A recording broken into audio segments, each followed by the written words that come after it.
My name's Catherine. I live in this old farmhouse in the middle of nowhere. My full name is Catherine Virginia Weber, and the reason that that's important is because my middle name is actually my grandmother's first name, Virginia. In my family, it's a big deal to get your middle name because everybody's middle name is from someone else's relative who they respect a lot. My grandmother and I were close just in proximity. I mean, when I was a kid, right across the street, Grandma and Grandpa lived there. Every day after school, before school, picked up and dropped off at her house. Whenever Mom and Dad had to go to work early or do something, where would I end up? At Grandma's house, because it was right there. She was the thing that I looked forward to every day.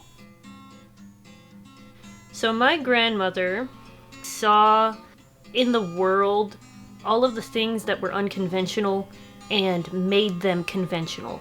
For example, when I was little, I hated eating horseradish because horseradish is a very pungent, smelly, spicy root. And my grandma was like, "Listen, Catherine, it'll grow hair on your chest." When I was little, I was always like, "Ew, I don't want hair. Ew, no, I'm a lady. I don't want hair on my chest." And she was like, "No, it's a good thing. It makes you tough. You're allowed to be tough, and you're allowed to have these things happening to you unconventionally, and you should take pride in having those things." Around me, she was never unhappy. Yeah, she would get frustrated like any person, but there was a light in her that I have never ever seen in anybody else. Music had always been a big deal to my grandmother. She loved old folk music, like Appalachian kind of deal, Big Rock Candy Mountain, like original blues picking.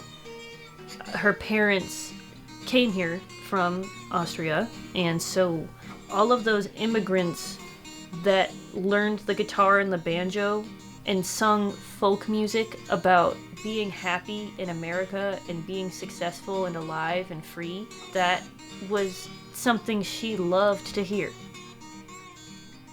At a young age, I would sing all the time. It was like my favorite thing to do because my mother sang to me. I'd stand up on the dining room table and start giving performances, and my grandma always thought, "Man, this kid is gonna be something." And every time I sang for her, or played the guitar, or did anything, she would always light up. It was great. I mean, she was there when I first started playing clarinet, and it was terrible. When I first started playing the guitar, and it was awful. I mean, she was so happy that I was trying to do it, and that I was making progress. It made me feel like I could do whatever I wanted. She wanted me to succeed because she saw the passion I had. Grandma was just my life, my supporter, my number one fan. It was Memorial Day weekend, and I had just gotten out of school. My boyfriend at the time and I were driving around town, and he was getting his hair cut, and I was just sitting in the car minding my own business, like, "Oh, we're gonna go back to Grandma's house." We always did. We would go back there and just hang out for an hour, like that was every day. And my mom called me. "Hey, Mom, how's it going?" "Hi, Catherine." Her voice is shaking. I've never heard her talk like this before in my life. I go, "Whoa, what's up? Like, what's wrong?" "Your grandma is in the hospital. She's unresponsive right now." I mean, no amount of sunny day or happy time can allot you from that kind of pain. I mean, I didn't know what to say. I didn't say anything. She was just telling me how much she loved me and that it was gonna be fine. But you can't feel that way when that's happening because it's not fine, right? It wouldn't ever be. After she was done talking, I was just holding the phone up to my ear, and I said, "I love you too. Tell Grandma for me." And I hung up the phone. And so I opened the barber shop door. My boyfriend's getting his haircut. He's like, "La-di-da-da." And he turns, and he's like, "I'll come back later."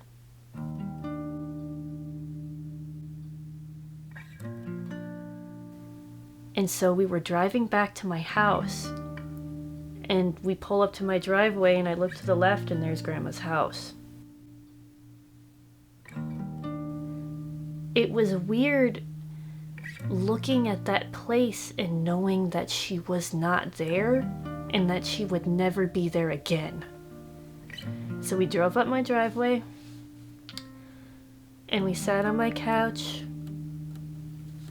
and I just cried. When my parents got home and Jojo got home from school, I remember the bus dropped him off, and we were all just sitting in the living room staring at the floor, and he comes in, and for the first time, I think, since I was very young, my entire family embraced each other. My family has a hard time with emotions, but it's times like that where it just doesn't matter. And we just sat there on the floor and we held each other and we cried. There was nothing else to do. We sat there and we felt the pain together, and we just had to let it all go.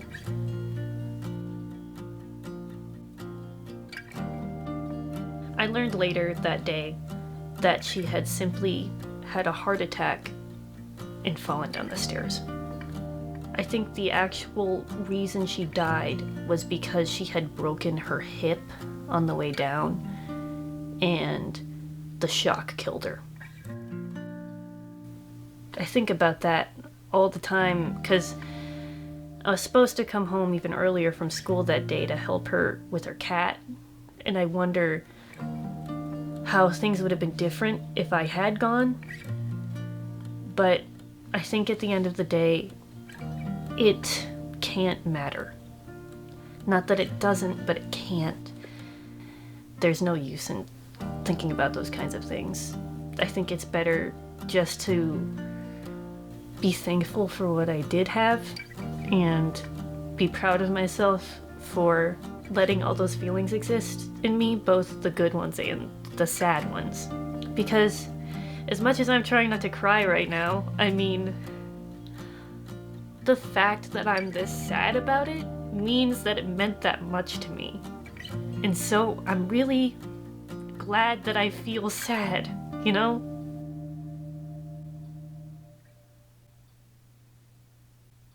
For a long time, I actually didn't pick up the guitar because I was afraid to open that can of worms.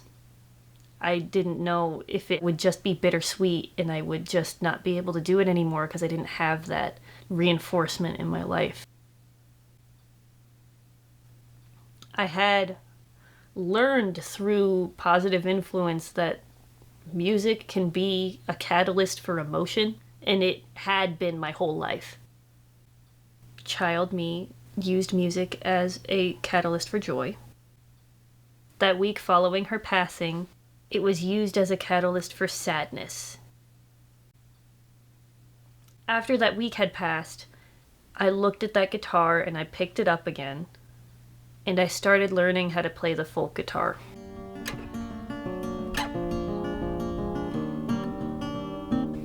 Do I regret not learning it before? Of course I do.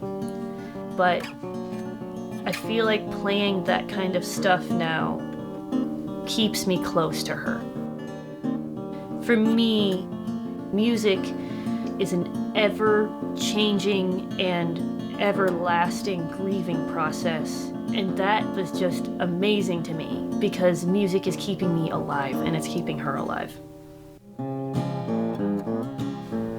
losing somebody that means that much to you doesn't have to stop your life. It should be a reason to keep living. Every time I feel ashamed of myself or insecure, I always have to think about her. Because even as I was growing older, I would always be that little kid learning how to play the guitar. In the Pick a Rock Candy